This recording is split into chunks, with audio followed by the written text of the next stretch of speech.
चलिए तो दोस्तों आज के इस वीडियो में हम क्वेश्चन करेंगे मोस्ट इंपोर्टेंट सामाजिक विज्ञान के बारे में, जो कि एग्जाम में पूछा जाता है। मोस्ट इंपोर्टेंट क्वेश्चन 30 क्वेश्चन करवाऊंगा, बिल्कुल ही आपके लिए फ़ायदेमंद होगा, जो कि एग्जाम में 50% इसमें से आएगा ही। तो आपको वीडियो के अंत तक देखना है ताकि आप एग्जाम में अच्छा कर सके। तो दोस्तों अभी तक आपने चैनल को सब्सक्राइब नहीं किया तो ज़रूर सब्सक्राइब कर लें और अपने दोस्तों के साथ शेयर करें। साथ ही दोस्तों मैं कहूँगा कि क्लास 10 और 12 के लिए जो भी बच्चे यहाँ पर ज्वाइनिंग करना चाहेंगे वो कर सकते हैं, क्योंकि उसके लिए हम एक टॉप लिस्ट में नाम ज्वाइन कर चुके हैं, ताकि आप लोग आगे कैसे टॉप कर पाएंगे। तो आपके लिए मैं यहाँ पर स्टार्ट कर रहा हूँ। पहला क्वेश्चन है, धर्मनिरपेक्ष राज्य से आप क्या समझते हैं? वैसा राज्य जिनमें किसी भी धर्म विशेष को प्राथमिकता न देकर सभी धर्मों को समान आदर प्राप्त होता है, उसे धर्मनिरपेक्ष राज्य कहते हैं। जैसे भारत हो गया, हमारा भारत जो है वह धर्मनिरपेक्ष राज्य है। रंगभेद नीति किसे कहते हैं? रंगभेद का अर्थ है चमड़ी के रंग के आधार पर लोगों में भेदभाव करना। दक्षिण अफ्रीका में गोरे लोगों की सरकार ने बहुसंख्यक काले लोगों के प्रति विभिन्न प्रकार के भेदभाव की नीति अपनाई थी, जिसे रंगभेद की नीति के नाम से जाना जाता है। समझ गए?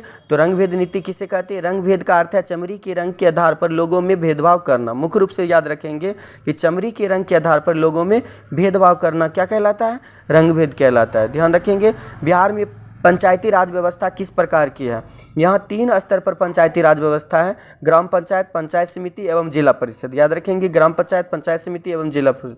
विपक्षी दलों के कार्यों को लिखे। विपक्षी दलों के क्या कार्य हैं? विपक्षी दल के कार्य यहाँ पर निम्नलिखित हैं। तो पॉइंट वाइज इसको याद रखेंगे। जनता की शिकायतों को सरकार के समक्ष रखना, सरकार के साथ मिलकर सकारात्मक कदम उठाकर देश के विकास में सहायता करना तथा लोकतंत्र को सफल बनाना। तीसरा है कानून निर्माण में सदन में महत्वपूर्ण भूमिका निभाना। चौथा है चुनाव के बीच सत्तारूढ़ दलों पर नियंत्रण रखना। तो ये सारे आपके विपक्षी दल के कार्य हैं, तो इसको याद रखेंगे आप लोग। मोस्ट इंपोर्टेंट क्वेश्चन अगला है, सांप्रदायिकता क्या है? जब समाज में एक धर्म के लोग दूसरे धर्म को छोटा एवं अपने धर्म को सर्वोच्च समझने लगते हैं तो समाज में धार्मिक आधार पर दूरी बढ़ने लगती है। इसी अवधारणा को सांप्रदायिकता कहते हैं। यह किसी भी लोकतंत्र के लिए खतरनाक है। सांप्रदायिकता क्या है? किसी भी लोकतंत्र के लिए बहुत ही खतरनाक है। तो याद रखेंगे, मोस्ट इंपोर्टेंट क्वेश्चन है सांप्रदायिकता। ठीक है। अगला क्वेश्चन हम लोग देखेंगे यहाँ पर। मोस्ट इंपोर्टेंट क्वेश्चन सारा जो मैं डाला हूँ यहाँ पर मोस्ट इंपोर्टेंट क्वेश्चन है, और आप इसका अगर PDF लेना चाहेंगे तो आप 75 41 84 32 75 पर संपर्क करके ज्वाइन करें JMS प्रयास कोच में। अगला क्वेश्चन देख लेते हैं, ग्राम सभा क्या है? ग्राम सभा ग्राम पंचायत क्षेत्रों में रहने वाले सभी वयस्क स्त्री पुरुष जो 18 वर्ष से अधिक उम्र के हैं ग्राम सभा के सदस्य होते हैं। ग्राम सभा की बैठक वर्ष भर में कम से कम 4 बार होती है। मुखिया ग्राम सभा की बैठक बुलाता है और इसकी अध्यक्षता भी करता है। कौन? मुखिया करता है। इसी को क्या बोलते हैं? ग्राम सभा कहते हैं। तो ग्राम सभा क्या है? याद रखेंगे। लैंगिक असमानता क्या है? मोस्ट इंपोर्टेंट क्वेश्चन है। लिंग के आधार पर पुरुषों और स्त्रियों में भेदभाव करना। स्त्रियों को पुरुषों की तुलना में द्वयम दर्जों का और हीन समझने की भावना क्या कहलाती है? लैंगिक असमानता है। लड़कियों को लड़कों की तुलना में कम महत्व दिया जाना। शिक्षा, खान पान, पालन पोषण में अंतर करना। लड़की को घर की चारदीवारी में कैद रखना और घर के कामकाज तक सीमित रखना। ये सभी क्या है? लैंगिक असमानता के रूप हैं। इसको याद रखेंगे। तो शॉर्टकट में ध्यान रखेंगे कि लैंगिक असमानता क्या है? लिंग के आधार पर पुरुषों और स्त्रियों में भेदभाव करना ही क्या कहलाता है? लैंगिक असमानता कहलाता है। अगला क्वेश्चन है, महापौर पर संक्षिप्त टिप्पणी लिखिए। नगर परिषद अपने सदस्य के बीच से अपना महापौर और उप महापौर को चुनती है। महापौर का कार्यकाल 5 वर्ष का होता है। महापौर नगर परिषद का सभापति होता है तथा नगर परिषद की बैठक की अध्यक्षता करता है। महापौर नगर का प्रथम नागरिक माना जाता है। महापौर की अनुपस्थिति में नगर परिषद के सभी कार्य उप महापौर करते हैं। ध्यान रखेंगे, महापौर की अनुपस्थिति में नगर परिषद के सभी कार्य कौन करते हैं? उप महापौर करते हैं। तो बहुत ही इंपॉर्टेंट क्वेश्चन अगला है, चिपको आंदोलन क्या है और यह कब हुआ? कब हुआ चिपको आंदोलन? 1970 के दशक में आरंभ हुआ। उत्तराखंड के गढ़वाल जिले में शुरू हुआ था। यह एक पर्यावरण रक्षक आंदोलन है। इस आंदोलन में पेड़ों को काटने से बचाने के लिए ग्रामीण लोगों ने पेड़ों चिपक कर आंदोलन किया और पेड़ों को कटाने से बचाया, जिसे हम चिपको आंदोलन कहते हैं। नस्लवाद क्या है? जब किसी देश में नागरिकों के बीच नस्लों के आधार पर भेदभाव हो तो उसे नस्लवाद कहते हैं। जैसे दक्षिण अफ्रीका में श्वेत एवं अश्वेत के बीच भेदभाव। नस्लवाद समझ गए? दक्षिण अफ्रीका में श्वेत एवं अश्वेत के बीच भेदभाव। गुप्त मतदान क्या है? मोस्ट इंपोर्टेंट क्वेश्चन है गुप्त मतदान। मतदाता प्रत्याशियों के बीच अपने पसंद के प्रत्याशी के चुनाव चिन्ह पर बटन दबाकर अपना मत देता है। यह मतदान गुप्त रहता है, इसीलिए इसे क्या कहा जाता है? गुप्त मतदान कहते हैं। याद रहेगा, मोस्ट इंपोर्टेंट क्वेश्चन है गुप्त मतदान। अगला क्वेश्चन है, आपदा क्या है और यह कितने प्रकार के होते हैं? बहुत ही कम समय में आकस्मिक घटने वाली ऐसी दुर्घटना जिसका तत्काल प्रभाव पर्यावरण, प्रकृति प्राकृतिक संपदा, मानव जीवन एवं संपत्ति पर पड़े तथा जिससे जान माल की अपार क्षति हो उसे आपदा कहते हैं। आपदा दो प्रकार के होते हैं, प्राकृतिक आपदा और मानव निर्मित आपदा। समझ गए।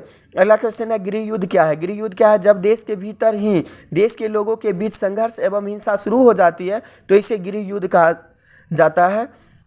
जैसे श्रीलंका में तमिल एवं सिंगली समुदाय के बीच हुआ था। श्रीलंका में सिंगली एवं तमिल समुदाय के बीच क्या हुआ था? गृह युद्ध हुआ था। यानी देश के ही भीतर दोनों के बीच संघर्ष उत्पन्न हो गया था। इसी को क्या बोलते हैं? गृह युद्ध बोला जाता है। समझ गए। मोस्ट इंपोर्टेंट क्वेश्चन है आपका यह, आप इसे याद कर लेंगे। तो अभी तक चैनल को सब्सक्राइब नहीं किए हैं तो प्लीज़ सब्सक्राइब कर लें और अपने दोस्तों के साथ भी शेयर कर दें ताकि वो भी इनका लाभ उठा सके। कल के एग्जाम में इसमें से निश्चित रूप से क्वेश्चन आएंगे। अगला क्वेश्चन है हमारा, सरकारी सेवा किसे कहते हैं? जब देश या राज्य की सरकार लोगों को काम के बदले मासिक वेतन देती है और उनसे विभिन्न क्षेत्रों में काम लेती है तो इसे सरकारी सेवा कहा जाता है। जैसे सैन्य सेवा, शिक्षा, स्वास्थ्य, वित्त, बैंकिंग इत्यादि, ये सारे जो है क्या है? सरकारी सेवा है। जो क्या करता है? लोगों को काम के बदले मासिक वेतन देता है और उनसे विभिन्न क्षेत्रों में काम लेती है। अगला क्वेश्चन है लोकतांत्रिक सरकार के दो गुण और दो दोष लिखिए। लोकतांत्रिक सरकार के दो गुण निम्नलिखित हैं। पहला है यह सरकार लोगों के द्वारा चुनी हुई होती है, चुनाव में जो जीतता है वही अपनी सरकार बनाता है। दूसरा है यह सरकार जनता की होती है और जनता के कल्याण के लिए कार्य करती है। समझ गए। लोकतांत्रिक सरकार के दो दोष, तो इस सरकार में फैसले लेने में बहुत समय लिया जाता है, भ्रष्टाचार पर काबू पाने में यह सरकार ज्यादा। वर्ण व्यवस्था क्या है? वर्ण व्यवस्था मोस्ट इंपोर्टेंट क्वेश्चन है। यह प्राचीन भारतीय सामाजिक व्यवस्था है जिसके अंतर्गत समाज को 4 वर्णों ब्राह्मण, क्षत्रिय, वैश्य एवं शूद्र में बांटा गया। इसमें ब्राह्मणों को सबसे ऊपर, इसके बाद क्षत्रिय, वैश्य एवं सबसे नीचे शूद्रों को रखा गया है। तो यही क्या है? वर्ण व्यवस्था है। तो मोस्ट इंपोर्टेंट क्वेश्चन है, इसको याद रखेंगे, वर्ण व्यवस्था। अगला क्वेश्चन है प्रत्यक्ष लोकतंत्र और अप्रत्यक्ष लोकतंत्र किसे कहते हैं? प्रत्यक्ष लोकतंत्र वैसा लोकतंत्र जिसमें जनता स्वयं शासन कार्य में भाग लेती है उसे प्रत्यक्ष लोकतंत्र कहते हैं। प्रत्यक्ष लोकतंत्र स्विट्जरलैंड में है। और प्रत्यक्ष लोकतंत्र वैसा लोकतंत्र जिनमें जनता के द्वारा चुने हुए प्रतिनिधि शासन कार्य में भाग लेते हैं उसे प्रत्यक्ष लोकतंत्र कहते हैं। और प्रत्यक्ष लोकतंत्र अपने देश भारत में है। और प्रत्यक्ष लोकतंत्र कहाँ है? अपने देश भारत में ही है। समझ गए। अगला क्वेश्चन है सूचना का अधिकार कानून क्या है? सूचना के अधिकार का आंदोलन का शुरुआत सबसे पहले राजस्थान से शुरू हुआ और सूचना के अधिकार कानून 2005 में लागू हुआ। सूचना के अधिकार कानून से लोग जरूरत होते हैं।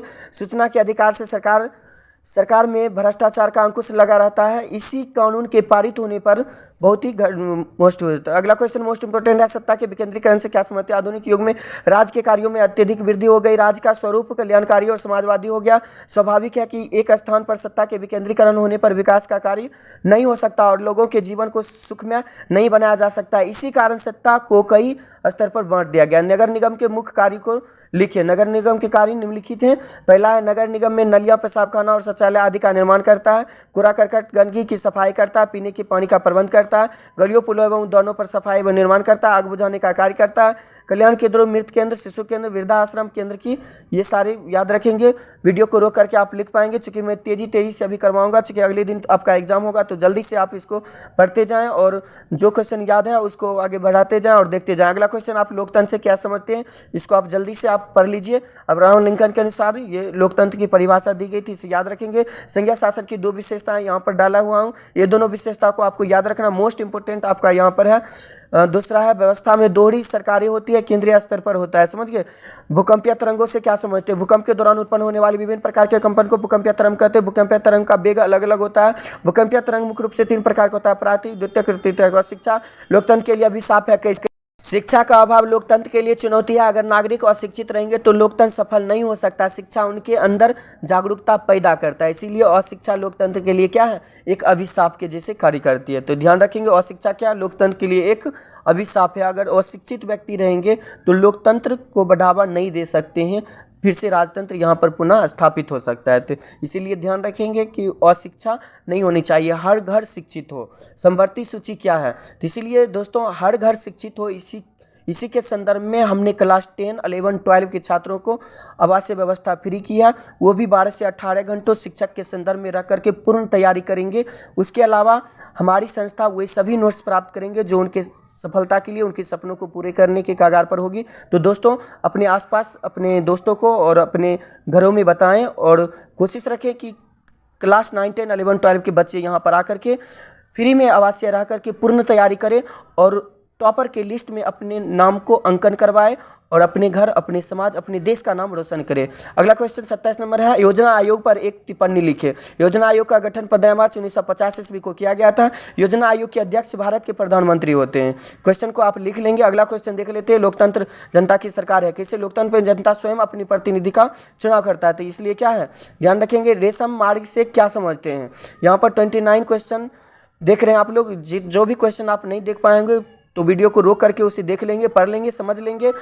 और ये 30 क्वेश्चन आप पूर्ण रूप से 2 बार 3 बार पढ़ लेंगे ताकि अगले एग्जाम में आप पूर्ण रूप से बना करके आएँ। तो मैंने अभी 2 सेट डाल चुका हूं और दोनों सेट को आप पूर्ण रूप से कर लेंगे तो टोटल 40 क्वेश्चन में आपका निश्चित रहा 50%, यानी आपका सारा क्वेश्चन मिल जाएगा।